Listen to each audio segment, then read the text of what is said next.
Vamos a alimentarnos de su palabra. Se ha hecho una pregunta y esto viene mucho al caso: ¿por qué no puedo vencer? Una pregunta que siempre nos hacemos: ¿por qué no puedo vencer? Hay cosas que me resultan fácil de vencer y otras que no. Y de hecho hay cosas que deberían ser más fácil vencerlas, pero ¿qué tiene aquello que, aunque se nota que es fácil, es como si yo tengo que decidir buscar a Dios? Tan simple como eso. ¿Es difícil? No, si no es difícil, tengo que tomar la decisión de servir al Señor de la mejor manera. Y aunque se ve fácil, en el acto es difícil, porque te encuentras que tienes que mover todo tu cuerpo, y un cuerpo que se ha entregado al dominio de Satanás. Sí, nuestra carne.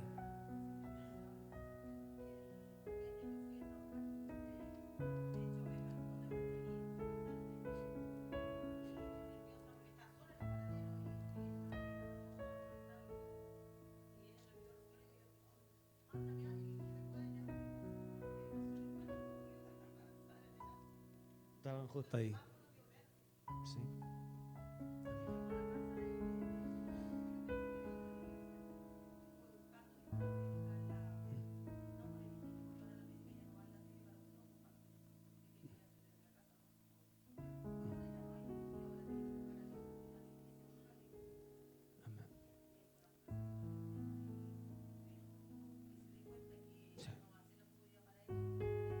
Exacto, por eso la decisión, ya, pero no soltemos la oración, ya, importante, vamos a pelear, pero no vamos a llenarnos de enojo, de ira, no, ya, la pelea es porque nuestro general, cierto, está detrás y él nos ampara y dice, váyanos más, pero vamos a hacerlo bien, amén.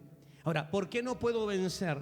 La vida es difícil. Todo esto es lo que Dios me entregaba ayer. La vida es difícil para algunos más que para otros, pero es tan difícil vencer a algunos enemigos. ¿Está de acuerdo conmigo? Es difícil, ¿cierto? O usted dice que no es fácil. Es difícil, especialmente cuando muchos de esos enemigos no son visibles. Yo puedo ver a mi hermano Carlos, puedo saber qué hacer para defenderme si él viene a golpearme, pero ¿cómo me defiendo contra lo que no veo? Y dice, y si sumamos también que muchas veces nos frustramos y atemorizamos con rapidez, es decir, tenemos más facilidad para frustrarnos, para entrar en pánico, en miedo, más rapidez que la rapidez que deberíamos tener para levantarnos y pelear. Entonces, esto nos hace una presa fácil para cualquier enemigo. ¿Qué es lo que te hace fácil de alcanzar? Es que te frustras con rapidez y te atemorizas también con rapidez. En lo que te demoras, Satanás alcanza a levantar vallados alrededor de ti, y cuando quieres escapar para buscar ayuda, te encuentras que hay solamente muros. Solamente Dios tiene el poder para derribar esos muros. Amén. Y el Señor me decía, pon esta historia en tu cabeza. Y comencé a escribir lo que recibía. Créame que no está en ningún lado, no está copiado de internet. No, yo recibía. Un hombre presumiendo ser un buen boxeador decidió abrirse paso para hacerse reconocido. Se presentó como voluntario para una pequeña pelea y de hecho la ganó. Esto infló aún más su ego. El ego que está en el ser humano se infla cuando hay victorias. Por eso que a veces Dios dice, no, esto no va a ser victoria. No, te estás inflando demasiado. Necesito cortarte un poquito las alitas. Muchos se preguntaron, ¿quién será su entrenador? Pues siempre estaba solo. Así ganó muchas peleas, hasta que un día decidió buscar nuevos desafíos en rivales mucho más reconocidos y por lo mismo más expertos. Su corta carrera comenzó a desmoronarse, ya que en cada presentación él perdía sus peleas. Luego quiso despedirse a lo grande, desafiando al mejor de los peleadores de la época, pensando, Si lo venzo, recuperaré mi respeto. Recuperaré el respeto también de la gente. Comenzó la pelea, la cual se programó para 7 asaltos. Con mucho dolor y frustración, en el tercer asalto solo quería desaparecer. Lo estaban aniquilando. Quería desaparecer del lugar, pero su enemigo no lo dejaría escapar fácilmente. Nuestro personaje veía venir la muerte y el miedo lo consumía. Segundo a segundo, él pensaba: qué necio fui, qué soberbio fui. Debí conseguir un buen entrenador. Entonces ocurrió un milagro. Un hombre con una capucha en la cabeza entra por el pasillo a paso veloz. Se acerca a una de las esquinas del ring, justo donde está a punto de desfallecer nuestro boxeador solitario. El encapuchado le susurra algo al oído justo cuando había sido tumbado por un golpe letal. Mientras todos pensaban: no se podrá levantar. Al contrario, el susurro de aquel hombre lo motivó y se levantó del piso como si recién la pelea estuviera empezando. El encapuchado lo seguía por fuera del ring y se movía al mismo compás de quien estaba arriba, dando su mejor pelea. Lo extraño para todos era que aquel que estaba fuera del ring parecía estar peleando al mismo tiempo, y hasta se decía que el encapuchado hacía los movimientos antes de tiempo. La pelea terminó con un ganador que logró sobreponerse ante una derrota segura. Resultó que la victoria se la debía a aquel entrenador encapuchado que se acercó en el momento oportuno. Luego de festejar la victoria con aquel campeón, sacó su capucha y con gran asombro todo el público quedó en silencio.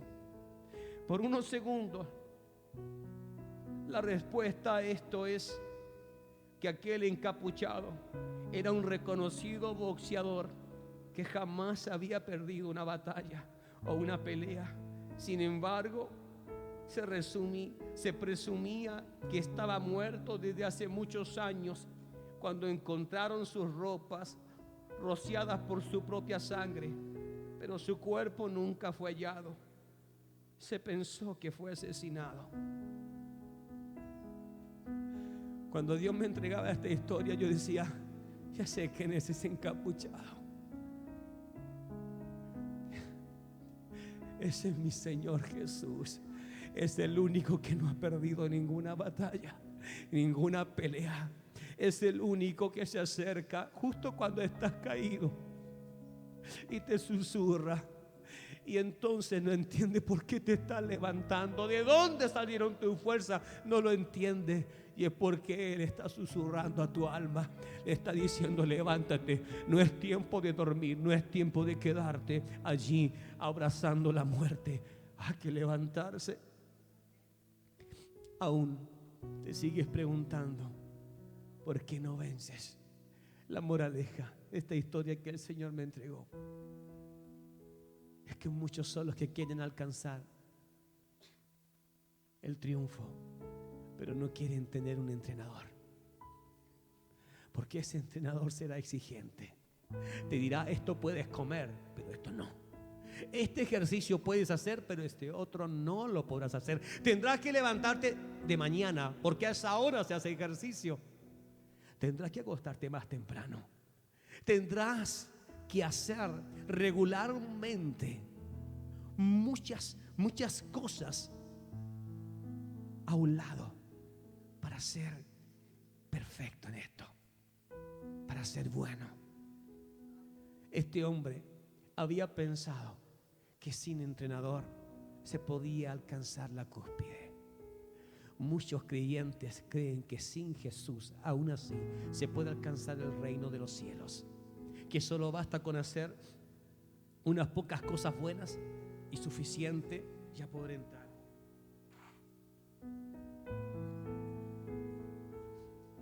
iglesia del Señor.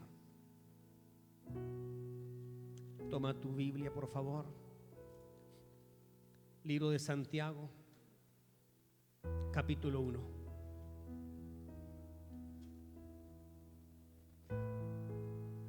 Puntos que el Señor me entregaba. ¿Qué necesitas para vencer? ¿Por qué no puedes vencer? Primero debes reconocer dónde están tus debilidades. Es lo primero. Satanás y cualquier demonio que él envíe no va a venir a atacar tus fortalezas, va a venir a atacar tus debilidades. Eres débil en la parte sexual, allí te atacará. Eres débil en tu economía, allí te atacará. Eres débil en tus emociones porque viviste cosas del pasado que no las puedes superar, allí te atacará. No en tus fortalezas, sino en tus debilidades. Cecilia, de seguro tienes debilidades. Y es allí donde ataca Satanás. Hoy es un día para conocer y reconocer cuáles son nuestras debilidades, porque esa es la puerta que Satanás usará. Santiago capítulo 1,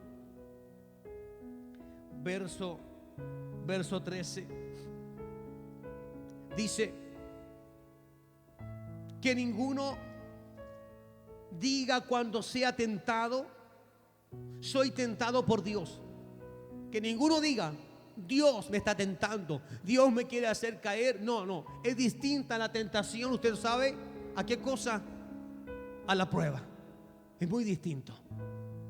Entonces dice que ninguno diga, soy tentado por Dios, porque Dios no es tentado por el mal. O sea, Él mismo no es tentado por el mal. No es que viene Satanás y le dice, oye, ¿te gustaría hacer algo malo? No, Él no es tentado para hacer lo malo. De hecho, cuando usted intenta poner en su mente la historia de Job, dice, pero allí sí, Satanás fue donde. No, Satanás no fue a tentar a Dios a hacer lo malo. No es así. Dios ocupó a Satanás para mostrarle a Job algo bueno.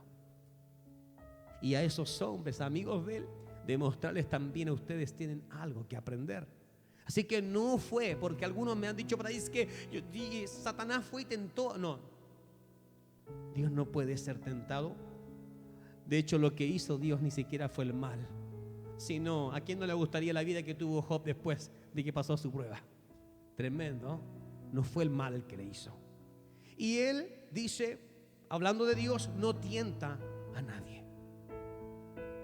De manera que nadie de nosotros debería, en su peor momento, cuando lo está pasando mal, nadie debería decir es que Dios me está tentando. O cuando estás a punto de caer en pecado, volver a tu pasado en una debilidad que tú tienes, no deberías pensar, es que yo creo que Dios está poniendo este computador, esta pantalla, esta mujer aquí, porque Dios me está tentando para ver si yo paso esta prueba. No, es distinta la tentación.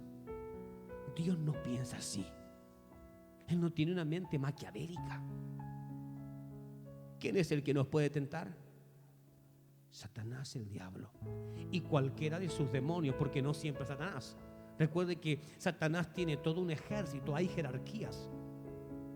La Biblia dice que hay principados, hay huestes de maldad, gobernadores, ¿cierto? Y los va nombrando en escalones. Por lo tanto, no es que siempre está luchando con Satanás. De hecho, te digo algo, iglesia. Hay veces que piensas que estás luchando con Satanás, pero es porque en tu debilidad ves a ese demonio más grande, pero es muy pequeñito y omnipresente. Y además, Dios no dejaría que Satanás venga a tu vida a hacerte pedazo si no supiera que tú tienes el poder venido del cielo para derrotarlo. ¿Por qué dejó Dios que Satanás se acercara a Jesucristo? ¿Por qué? Porque sabía que Jesús no iba a caer. Jesús lo iba a derrotar. De lo contrario, si no hubiese estado Jesús preparado, Dios le dice a mi hijo, ni te acercas. ni te acercas, te lo prohíbo. Pero llegó allí y salió trasquilado. ¿Por qué? Porque Dios no dejará venir una prueba sobre ti a menos que ya te haya preparado. ¿Y qué pasa si caigo? ¿No estaba preparado? No quisiste tomar el camino correcto. Es muy distinto. ¿Puedo levantar este peso? Dios me ha preparado, sí. Pero yo puedo decir, es muy pesado, ¿por qué tengo que estar haciendo fuerzas? Y me rindo frente a ese desafío. Cada prueba, y créame que siempre lo estoy examinando esto también para mi vida. Digo, Señor, si esto está aquí para mí, aunque sea fuerte, debe ser porque tú estás conmigo, porque tú me dices, Señor, tú vas a sacarme de este problema. Así es como lo veo también para mi vida. Entonces Él, Dios mismo, no es el que le tienta a usted para que usted caiga. No es Él. Si algún día Satanás le dijo eso en su mente, dígale no. Jesús, antes de pasar esta gran prueba de tener que enfrentar a Satanás en carne y hueso, porque así fue, había sucedido que él había descendido al Jordán delante de Juan el Bautista, y allí dice la palabra que descendió el Espíritu Santo sobre él, y luego se separó de ellos y se fue al desierto. El Espíritu que había descendido lo llevó al desierto. ¿Para qué? Para ser tentado. ¿Lo mandó solo Dios a Jesús a ese lugar? No. Le mandó todo el poder para vencerlo. ¿Quién cree que le dijo a Jesús? Recuerda esta palabra, el Espíritu Santo. Recuerda que escrito está. Y Jesús dijo, escrito está. Y luego vino Satanás, pero tengo otra. Si tú me adoras y te postras ante mí, yo te doy todo eso. No. Y el Espíritu Santo dijo, recuerda, Jesús, escrito está, no te postrarás ante ningún otro Dios. Es que cuando el Espíritu Santo tiene esa línea directa contigo, no hay nada que te pueda hacer caer. Nada. Es como que ahí está la tentación. Mira, el que tiene debilidades en lo sexual, ahí está la mujer hermosa, tal vez, wow, lo que siempre soñaste. Pero cuando el Espíritu Santo tiene línea directa contigo, inmediatamente lo escuchas que te dice, no mires, porque esa mujer ni siquiera está interesada en ti. Es solo una cantidad de demonios que están dentro de ella y que fueron usados para hacerte caer. Hay que estar alineado a Él para escuchar rápidamente, porque si tardamos un poco nos podemos encontrar en medio del problema diciendo, Señor, ¿por qué me tentaste? Y Dios te dirá, ¿leíste Santiago 1? Allí yo te expliqué una vez en un culto de día domingo cómo funcionan las cosas. Entonces dice el verso 14, sino que cada cual es tentado por su propio deseo. Es decir, tengo mis debilidades y soy tentado por esas debilidades. Por eso que usted dice, no sé por qué los hermanos cuando están con problemas económicos, no sé por qué se ponen tristes. Claro, porque tú tienes una fortaleza en esa área. De hecho, a mí me pasa. Debo reconocer, a mí me pasa porque el Señor me procesó en esa área. Y estoy siempre tranquilo y confiado. Y siempre digo, Señor, tú vas a responder. Y de pronto miro a otro que está en la situación que yo estoy y digo, Señor, pero, ay, Señor, que se conecte contigo, porque no es de vida o muerte que hoy no tengas o que mañana te falte. Ya llegará. Pero yo lo veo así porque ya en mí esto es una fortaleza, pero en aquella persona aún es una debilidad. Es una debilidad. Y Dios me pide, ten cuidado en cómo examinas también a tus hermanos. Porque lo que para ti es algo sencillo de resolver, para ese hijo mío le está costando su vida, su alma incluso. Está poniendo todo en riesgo. En esa pequeña batalla que tú ves, Él está poniendo en riesgo todo. y le está costando. Pero si caemos y somos tentados por nuestro propio deseo, y luego dice, y es seducido al desear ardientemente. Esta traducción me gusta mucho, de que tiene la versión Pesita. Dice, es seducido. ¿Por qué? Porque esa debilidad allá adentro, ese deseo oculto, cuando dice ardiente, quiere decir que se enciende. Que no es que tengo una cierta debilidad por aquellas cosas, pero ¿sabes qué? No le doy importancia. No, dice que hay un grado mayor. Es decir, cualquiera de nosotros podría tener una debilidad, pero a grado mayor, es decir, algo ardiente. No solo, aquí estoy especificando con la sexualidad, pero esa debilidad podría estar en otras cosas. Podría estar en tu carácter, que no puedes o sea, cuando tú revientas, nadie te para. Y eres seducido por una situación que se presentó, donde apareció ese viejo hombre, esa vieja mujer que no pudo controlar su carne, y al final se terminó enseñoreando la carne sobre el espíritu e incluso sobre el alma. ¿Pero por qué lo hiciste? ¿Por qué fallaste a Dios? ¿Por qué fallaste? Porque todo pecado que practicamos primero pasa por algo que todavía está dentro de nosotros y lo deseamos. Deseos ocultos. No solo sexualidad. Deseos ocultos están en todas las áreas de tu vida. Podrían estar, a menos que tú digas, en esta área, pastor, yo estoy bien, y en esta otra también. Pero ¿sabes qué? Hay un área en mi vida que tiene que ver con las emociones, donde allí yo soy definitivamente me pasa algo y me voy al piso seco inmediatamente. Pero hay otras áreas en donde de verdad que no tengo problemas. Entonces el paso 1 es reconocer cuáles son tus debilidades. Usted sabe cuáles son sus debilidades. Sabe en dónde a usted le toca, y usted inmediatamente va a tener que poco menos que decir, afírmeme con cadena, porque si no voy a reventar. Lo sabe.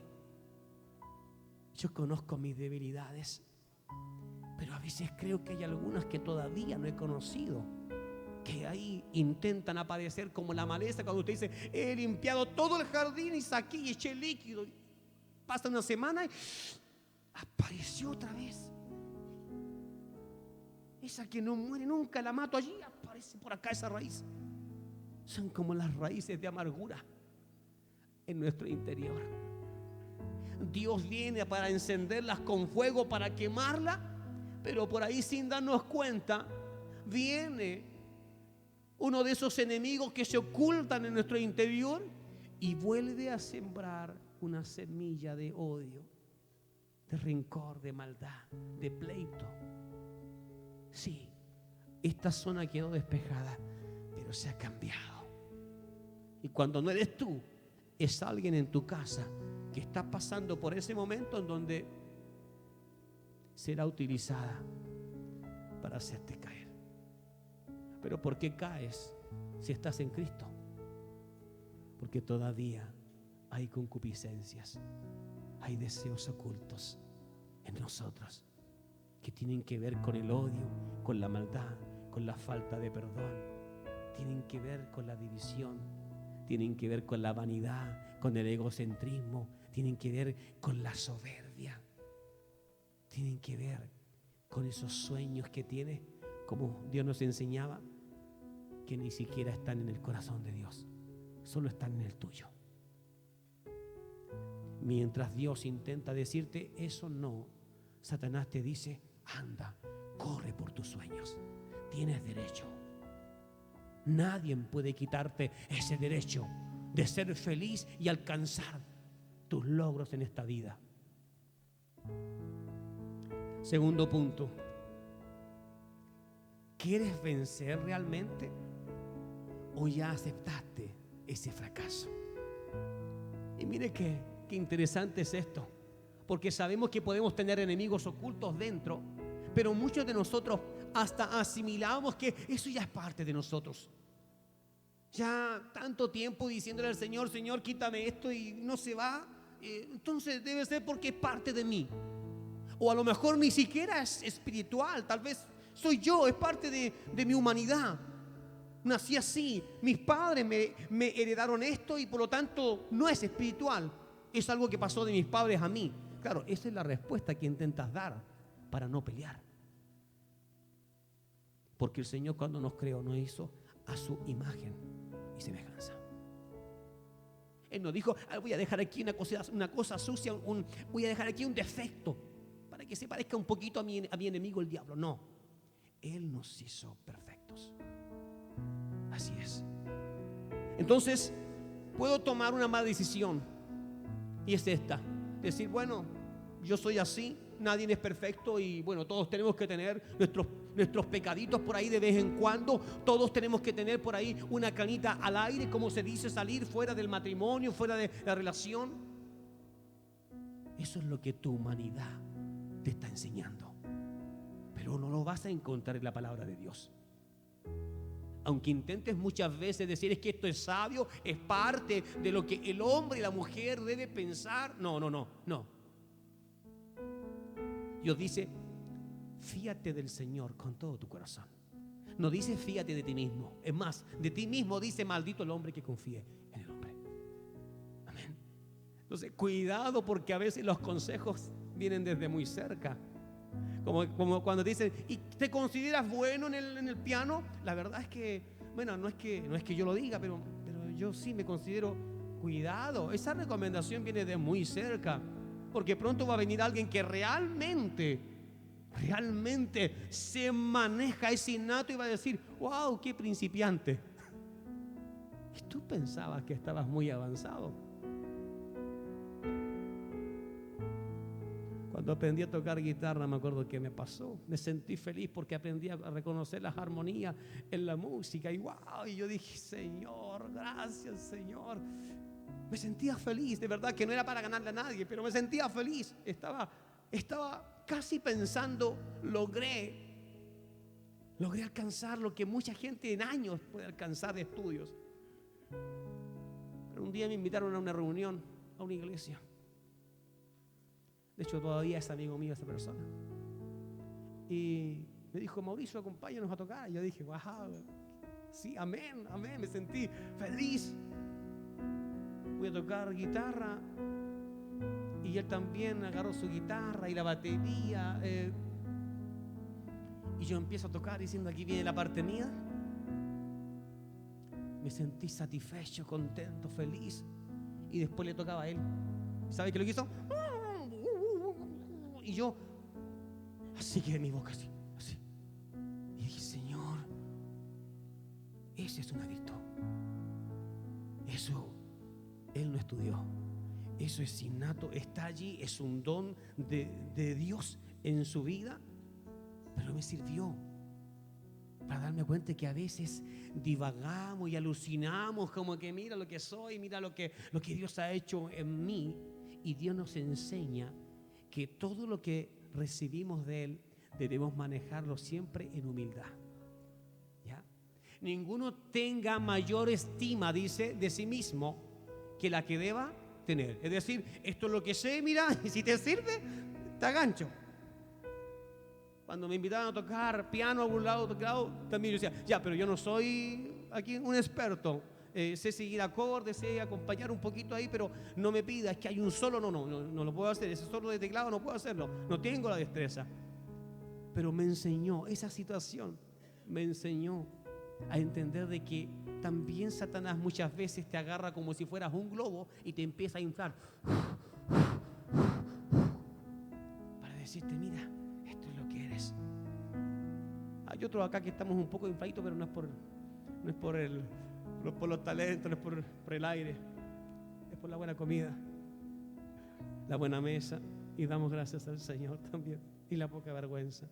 Ahora, tenemos 2 puntos. Primero, reconocer a quién, reconocer tus debilidades. Segundo, debes hacerte la pregunta, ¿quieres vencer o ya aceptaste el fracaso? Porque si ya aceptaste el fracaso, no necesitas más consejos.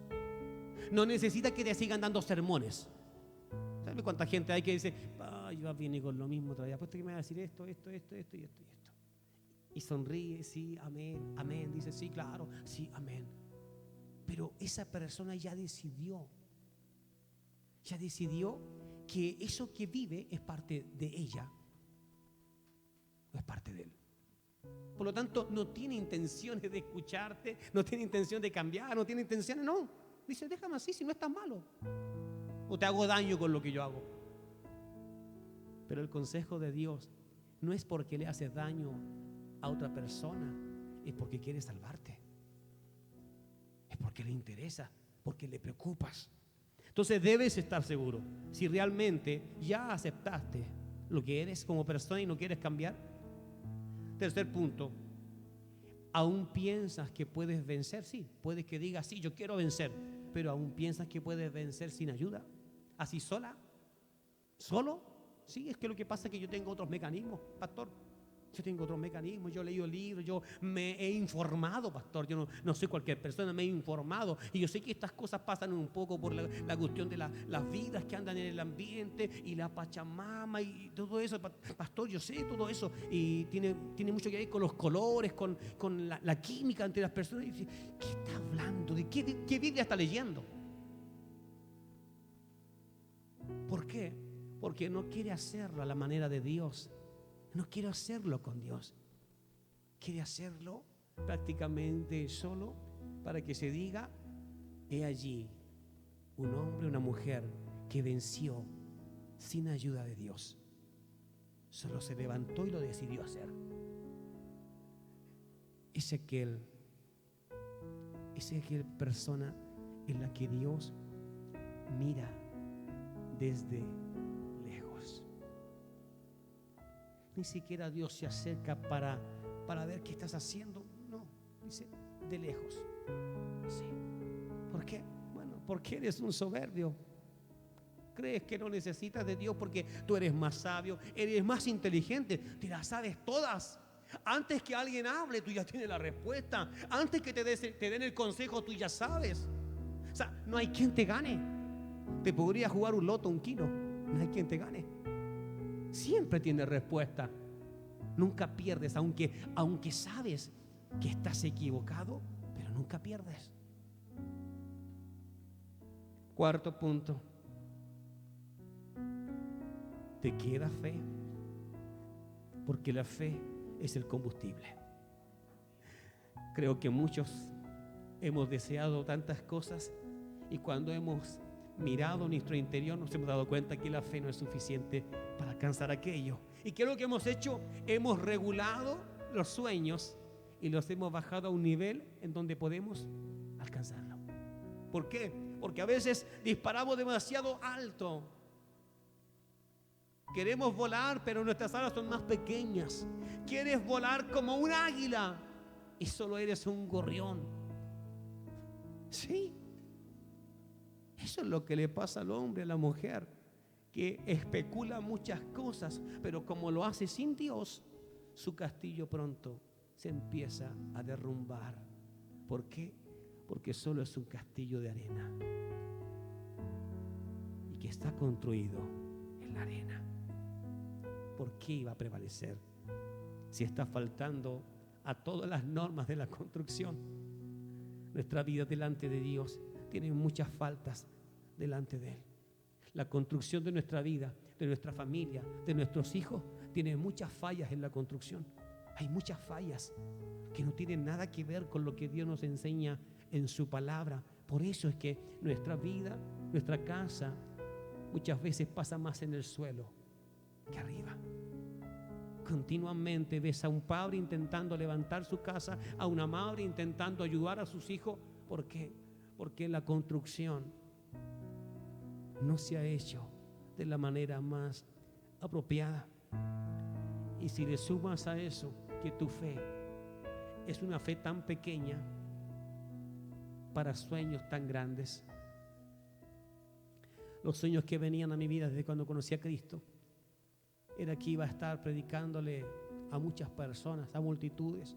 Y aunque en algún momento me tocó predicar por ahí a 500, 600 personas, invitado como a hacer evangelismo, sé que no es lo que había visto en mis primeros sueños.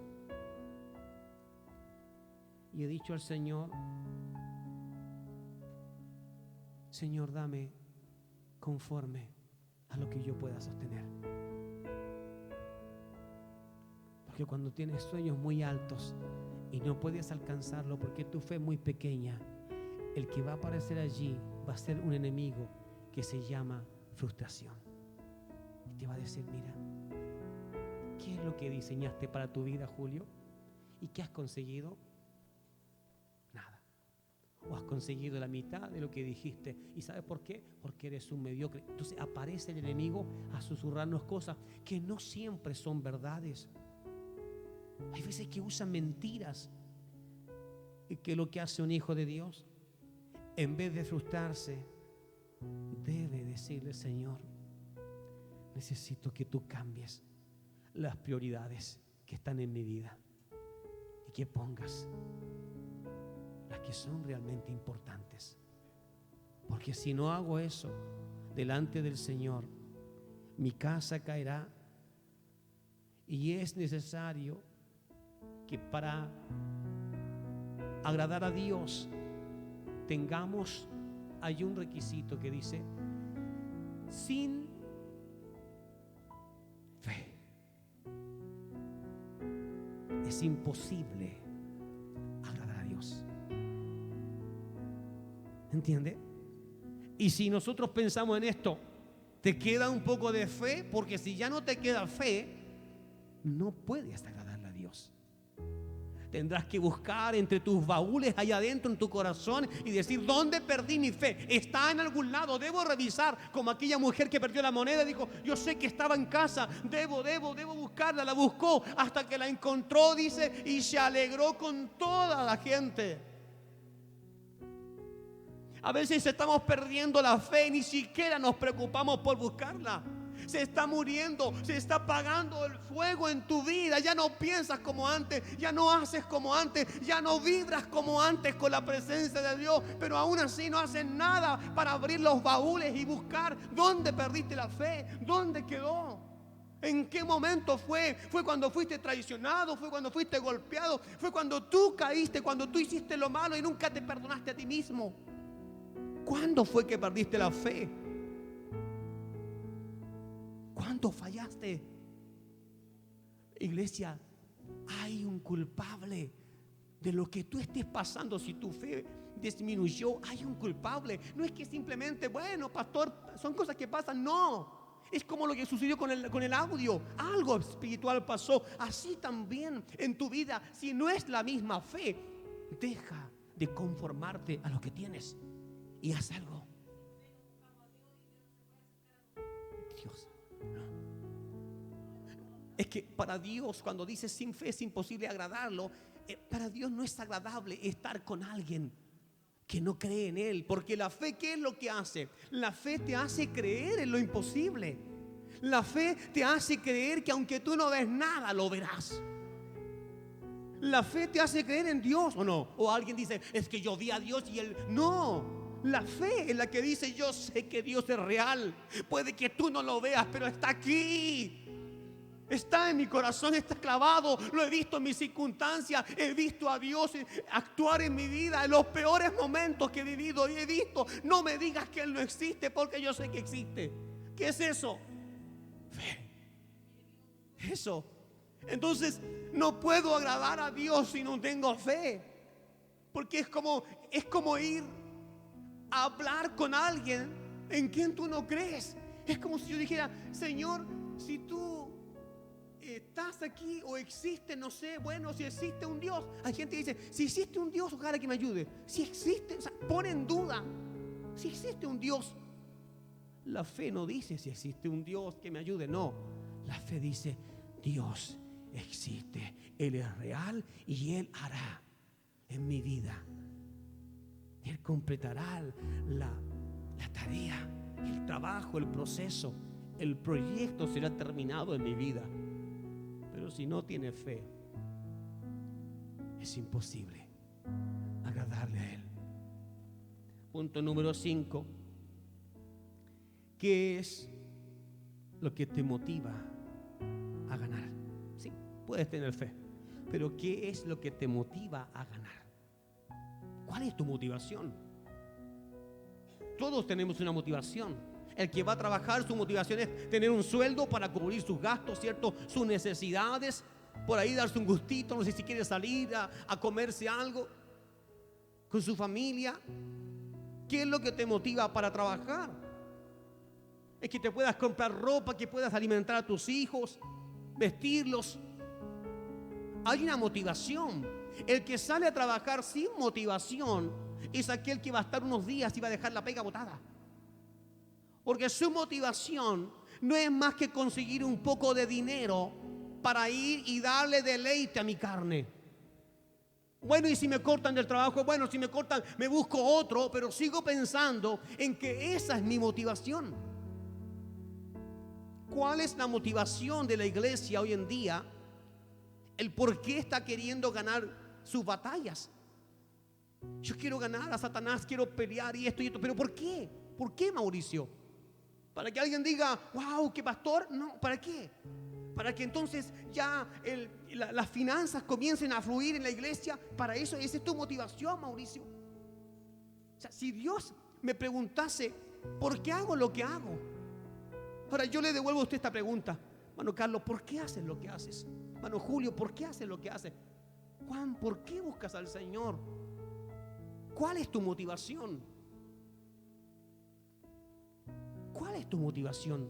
¿Qué es lo que te empuja a seguir a Cristo ahora mismo? ¿Qué te empuja a venir a la iglesia? ¿Son tus problemas? ¿Son tus dificultades? ¿O lo que te está motivando es que quieres llegar a su presencia? Porque esa es la mejor motivación. Sí. Llegar es lo ideal con la familia.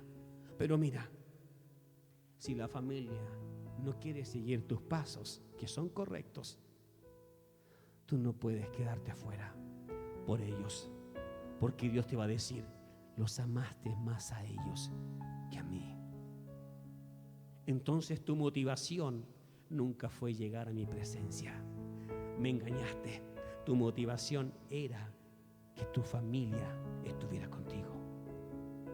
Eso es lo que Dios te pide. Pon prioridades. ¿Cuál es tu motivación principal? Señor, yo quiero estar en tu presencia, entre millares de ángeles, Señor, cantando, santo, santo, santo. Yo quiero que mi voz, Señor, se escuche allí, papá, entre los millares. Que tú digas, allí está mi hijo, allí está mi hija. Puedo escucharlos. Esa es mi motivación. Yo no sirvo a Dios para que mi economía funcione bien, para que alguien diga, wow, ese pastor, qué tremendo como Dios lo ha bendecido. No, mi motivación es que Él me deje entrar a su presencia. ¿De qué me sirve alcanzar todo lo que pueda alcanzar si se pierde mi alma, que es justamente la causa por la que Cristo fue a la cruz? ¿Cuál es tu motivación? ¿Por qué vienes a la iglesia? ¿Por qué buscas a Dios? Es verdad que cuando venimos aquí el Señor también nos revela cosas, nos quita un poco de carga excesiva. Dice, hey, te estás echando más peso. ¿Qué te crees, Rambo? Carlos, mucho peso, saca esto, lleva lo que puedes transportar nomás, y lo otro yo te lo llevo, tranquilo. Por eso dice, echa sobre mí tu carga. El Señor dice, echa sobre mí tu carga, lleva lo que puedes llevar. La cruz más grande la cargó Él. Tu cruz y la mía es más pequeña. Créeme que así es. Si fuera la cruz que cargó Él, no estamos aquí. No podríamos. De ninguna manera no podríamos. ¿Qué te motiva entonces a buscar del Señor? Que ojalá Dios me responda con un trabajo.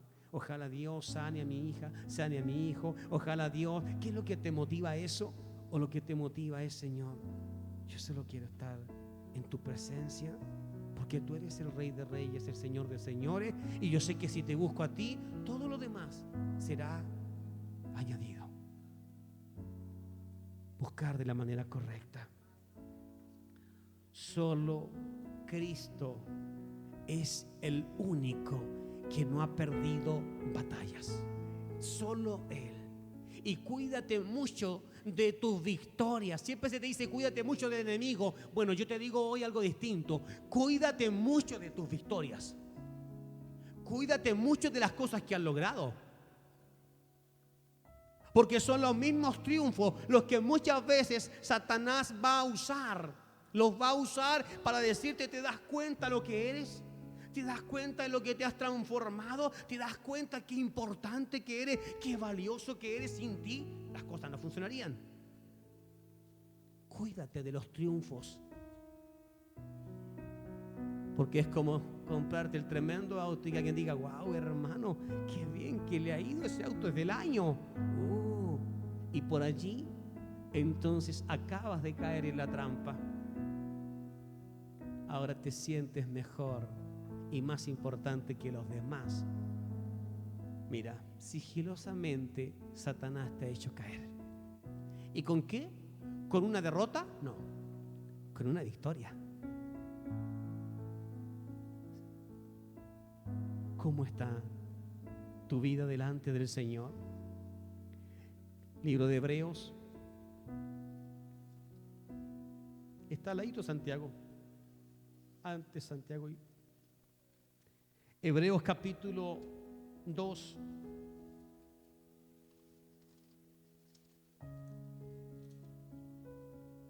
Verso 14. Esto es lo que dice. Por tanto, puesto que los hijos han participado de carne y sangre, también Él participó de igual manera de estas cosas. ¿De quién está hablando? De Jesús. Él participó de carne y sangre. Él no vino como una entidad espiritual para anular mediante su muerte en su cuerpo al que tenía el poder de la muerte. Es decir, ¿a quién? A Satanás, al diablo. ¿Entiende lo que sucedía antes de Cristo? ¿Quién tenía el poder de la muerte? Satanás. Solo había alguien que podía anular ese poder y quitárselo: Jesús, el Señor. ¿Y cómo tenía que hacerlo? En carne, no en espíritu, en carne. Y desatar a los que por miedo a la muerte estaban durante toda su vida sometidos a servidumbre. Miren lo que está diciendo esto. Esto es un mensaje. Dice, y desatar, es decir, antes de Cristo o sin Cristo hoy en día, sin Cristo estamos esclavizados. Sin Cristo estamos atados. ¿A qué cosa? Al miedo, por miedo a la muerte. Al miedo y por miedo a la muerte. ¿Por qué el hombre compite, la mujer compite? Porque es que siempre no quiere envejecer y está luchando científicamente. Siempre se está buscando la manera de fabricar cremas, porque la mujer, el hombre no quiere envejecer. Se mira al espejo y se frustra a sí mismo. Se siente mal porque ve que están apareciendo arrugas. La vanidad comienza a operar en ciertas edades. Y eso no es bueno. No es bueno, ni tampoco es normal que, por ejemplo, yo teniendo mis 47 años me ponga frente al espejo a llorar porque me siento que estoy envejeciendo, porque ya tengo canas, porque se me ha caído el cabello. Eso no está bien. Pero pastor, ¿cómo usted no quiere ser joven? No. Cristo padeció en su carne. A Él no le importó los golpes que recibiría. Él no dijo, yo quiero andar siempre íntegro, siempre íntegro. No, Él dice que fue magullado. En su palabra dice que estaba tan golpeado que su parecer, su rostro, su cuerpo no causaba ningún tipo de asombro ni en las mujeres ni en los hombres para codiciarlo. Es decir, este no es el Cristo que nos mostró la Iglesia Católica de ojitos azules, así hermoso, wow, que todos querían estar con Él y todas las mujeres se volvían locas. Jesús, no es así. Muchos creyentes hoy en día quieren ese Jesús y lo quieren en su propia vida para también provocar algo como eso. Pero Jesús no. Es más, Jesús en muchos casos provocó que muchos se fueran y se alejaran de Él, porque decían, para ser como Él, para vivir en lo que él vive. Mira, no tiene ni dónde acostarse, no tiene nada. Mira, anda con una ropa, no se cambia. O sea, anda comiendo en los cerros por ahí junto con sus discípulos. No quiero eso para mí. Así que no es que él, que todo decía, wow, quiero ser como Cristo, me gustaría ser así. No, su parecer, su rostro fue desfigurado. Sus huesos fueron atormentados por golpes. Tenemos conceptos tan errados de quién es Cristo. Pero él dijo que lo hizo para desatar a los que por miedo a la muerte estaban durante toda su vida sometidos a servidumbre. Es decir, estábamos sujetos al pecado, a Satanás. Servíamos a Satanás, esa es la palabra, servíamos a él. Por eso Satán te decía, mira, haz esto, y tú ibas y lo hacías. Mira, esto te va a provocar más ganancia. Mira, si tú robas esto y después lo vendes, mira, vas a estar bien. Mira, si tú acusas a aquel trabajador, va a estar bien, te van a acomodar. Mira, si tú haces esto y firmas allí, vas a conseguir esto otro. Sé que no es legal, pero mira, nadie va a saberlo. Estaba sujeto a servidumbre, esclavizado. Porque él no tomó naturaleza de los ángeles. Está diciendo, él no vino como un ángel a la tierra. No tomó naturaleza de los ángeles, sino que la tomó de la descendencia de Abraham, es decir, del hombre, el ser humano. Carne y hueso. Es decir, si me van a golpear, Jesús dijo, tienen que ver en mí que hay sangre, que hay moretones. No soy un ser espiritual. Ahora, él dijo, yo he venido en carne y hueso. Por eso tuvo que nacer en el vientre de María. Por tanto, era preciso que fuera semejante ¿a quién? A sus hermanos. Y dice, en todo. En todo. Es decir, si un hermano sentía dolor, él también sentía dolor. Si comían algo que estaba descompuesto, también Jesús iba a sentir el dolorcito en el estómago. Y lo mismo, en todo.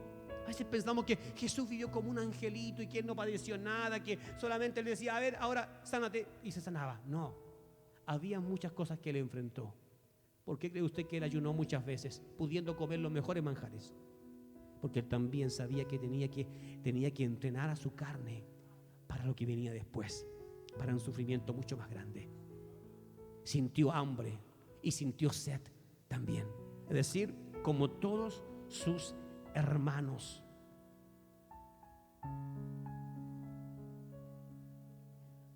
Por tanto, era preciso que fuese semejante a sus hermanos en todo, para que él fuera un fiel y misericordioso sumo sacerdote en las cosas de Dios, para que hiciera expiación por los pecados del pueblo. Porque por lo que él padeció y fue tentado, dice, puede ayudar a los que son tentados. Es decir, cuando nos muestra la imagen de un Satanás tentando a Cristo, ¿por qué Dios permitió eso? Porque en esa imagen Dios quería mostrarte a ti que cuando llegue tu momento de ser tentado, tendrás que acordarte de que Cristo también fue tentado y que venció. ¿De dónde sacarías un referente para vencer lo que te está allí molestando? ¿De dónde? Si Jesús hubiese caído, tú dirías, tengo derecho a caer en pecado porque Jesús también cayó. Y Él es el Hijo de Dios. El referente que nos puso el Padre es el mejor referente para seguir. Y por eso Dios permitió que fuese tentado, para que en sus respuestas nosotros encontráramos también las nuestras ante nuestras tentaciones. ¿Cómo tienes que responder ante la tentación? Con la palabra de Dios. Ahí está todo. Ahí está todo. Hay una manera de vencer. Y la pregunta era, ¿por qué no puedo vencer? Solo puedes vencer a través de Cristo. No hay otra forma. Disculpe, si usted tenía otros planes, no hay otra forma. ¿Quién pudo vencer en la carne? Jesús. Ahora lo voy a llevar a un misterio mucho más profundo. La necesidad de que Cristo tome nuestra vida, nuestro cuerpo, no es solo para aparentar que estamos bien, no. Es porque si Cristo vive en nosotros, la carne lo reconoce a Él como el Señor. ¿Entiende eso? La creación de Dios, lo que Dios, al primer hombre que Dios hizo, el cual cayó, ¿cierto? Cayó en el pecado, necesitaba ser liberado de eso. Cuando Jesús fue a la cruz, luego volvió para liberar ¿a quién? A Adán, a Eva y a los que en esa generación habían padecido. Si usted no lo cree, léalo en la palabra, ahí está.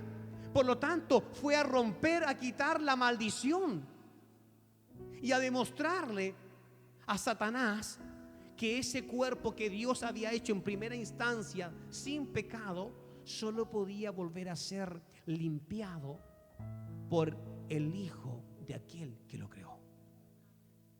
Cuando Jesús se mete en el cuerpo de alguien, su alma, sus poros, sus huesos, su carne se estremece. ¿Y sabes qué? Tu cuerpo siente que ahora llegó el dueño de casa, el que realmente manda. Y entonces se te hace más fácil vencer, se te hace más fácil sonreír, se te hace más fácil pasar la prueba, porque estando Él adentro, el cuerpo se rinde. Sin Cristo, yo te voy a decir lo que pasa. Sin Cristo, tu cuerpo logra dominar a tu alma.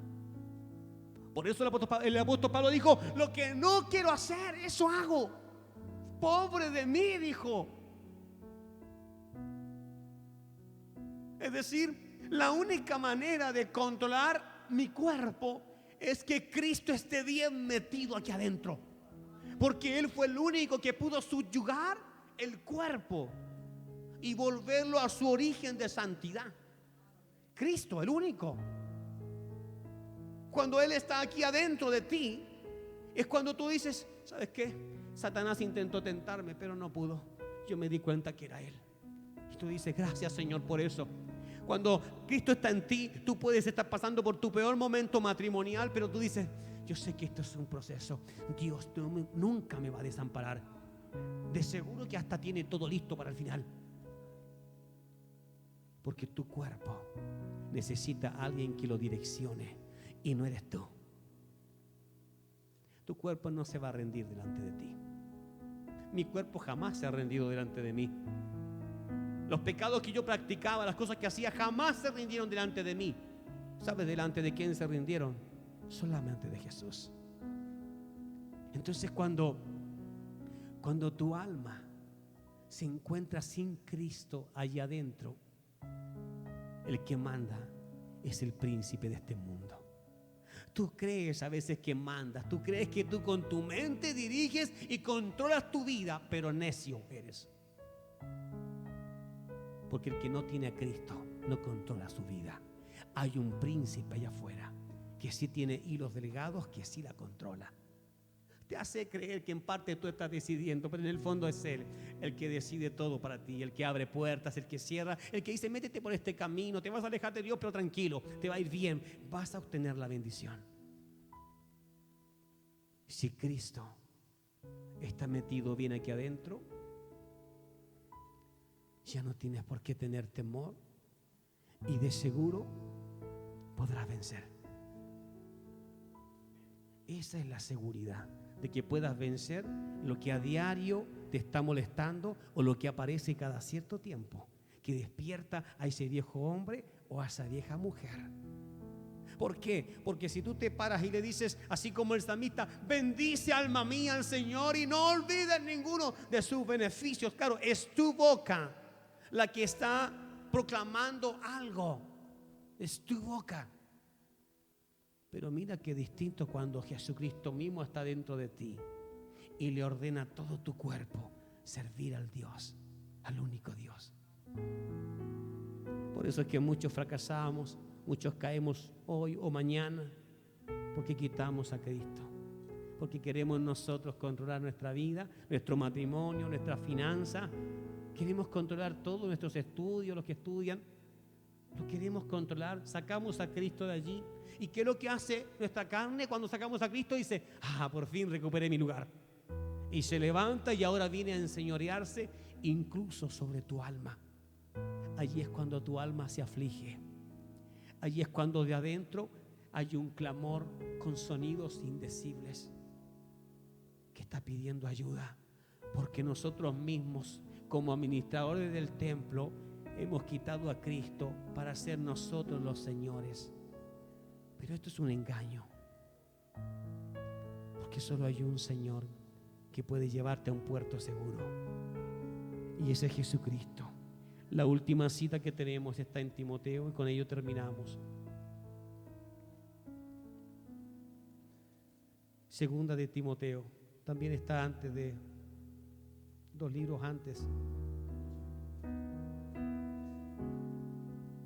Segunda de Timoteo, en el capítulo 4, solamente hay 2 versos que vamos a leer y terminamos. Por último dice, segunda de Timoteo, capítulo 4, verso 7. He peleado la buena batalla. He terminado mi carrera. He preservado, ¿qué cosa? Mi fe, porque sabía que sin ella no podía agradarle a Él. No solo su fe, antes dice he peleado, es decir, mujer, hombre, tú que sigues a Cristo, no se trata de sentarte y decir que Dios haga todo, no, Él dice he peleado la buena batalla, he terminado mi carrera, es decir, no abandonaste antes de tiempo. Muchos en todas las iglesias del mundo están abandonando antes de tiempo la carrera. Muchos. He preservado mi fe. Y el verso 8 es hermoso. Y desde ahora me está reservada la corona de justicia, con la cual me recompensará en aquel día mi Señor, porque Él es juez justo. Y no solo a mí, mira, Él se acuerda, no solo a mí, sino también a los que aman su manifestación, es decir, a los que aman su venida. No solo a mí, pero nos deja una tarea interesante. Pelea, sigue peleando. No te pongas en posición de descanso. Sigue peleando la buena batalla. En lo que sea que estés luchando, mamá, sigue peleando la buena batalla. ¿Qué más te pide? No abandones la carrera. No, es que ya me cansé, ya no quiero. No abandones la carrera. Es que todos me ganan, todos pasan al lado mío, son más rápidos que yo. Dios no dice que aquí gana el más rápido, no. Dios dice aquí gana el que se mantiene en la carrera. Así seas que vayas a la rastra y que te caiga, no importa, te levantas, vas sangrando, te limpias las heridas, pero sigue. No dice que seas el primero. Es más, dice que cuidado, porque hay muchos que queriendo ser los primeros, puede que se queden de los últimos. Y los últimos en llegar alcancen los primeros. Yo quiero estar en la carrera hasta que Él venga. Porque hasta que Él venga, esa es la meta. ¿Sabe usted eso? No se ponga usted una meta de muy lejana. No, si la meta es hasta que Él venga. Y Él puede venir por usted mañana mismo. Sí, usted se enferma hoy y mañana ya lo estamos despidiendo con un servicio, con canciones. Usted, si estaba en la carrera, ya llegó a su meta. Mientras que yo tengo que seguir en la carrera hasta cuando Él aparezca ante mí y me diga, bienvenido, llegaste al final. ¿Por qué? Porque aunque la meta para todos es la misma, la distancia es distinta. La distancia es conforme a lo que tú puedes correr. Y la pelea es contra aquellos que tú puedes vencer. Dios no envió a gigantes que tienen el poder para aplastarte y vencerte. Él deja venir a enemigos que tú puedes aplastar, porque Si estás en Cristo, eres una nueva criatura. Por lo tanto, toda tu manera de pensar tiene que ser transformada. Y el no puedo debe desaparecer y ser cambiado por un todo lo puedo en Cristo. Mire qué interesante lo que sucede cuando Cristo está aquí clavado adentro. Te pueden dar la peor noticia y esperando que tú saltes así, efusivo o triste, en llanto, en desesperación. Y tú dices, bueno, ahora hay que orar. Satanás dice, ¿cómo que orar? Este es el momento de llorar, de gritar, de enojarte con Dios. ¿Cómo dices hay que orar? Cuando Satanás escucha eso, él dice, este no es de los míos. Este es uno de esos locos. Los puedo estar aplastando con mis pies y siguen diciendo, mi Cristo vive, mi Cristo vive, mi Cristo salva. Así es como tiene que encontrarte Satanás y cualquier demonio, por muy pequeño que sea. Así es como tiene que escuchar. ¿Qué hizo huir a Satanás? La palabra. ¿Qué hará huir a tus enemigos? Cuando estés en el problema, la palabra que declares con tu boca. Vamos a cambiar esta manera de enfrentar al enemigo. Y aquel que dijo, yo no puedo vencerlo, eso es porque no quieres vencerlo. Pues Dios no nos ha dado, dice, espíritu de cobardía, sino nos dio un espíritu de poder y de dominio propio. ¿Para qué? Para que podamos alcanzar las misericordias de Dios. Cierre sus ojos, por favor, para que oremos y demos las gracias al Señor. Comience a hablar con Él.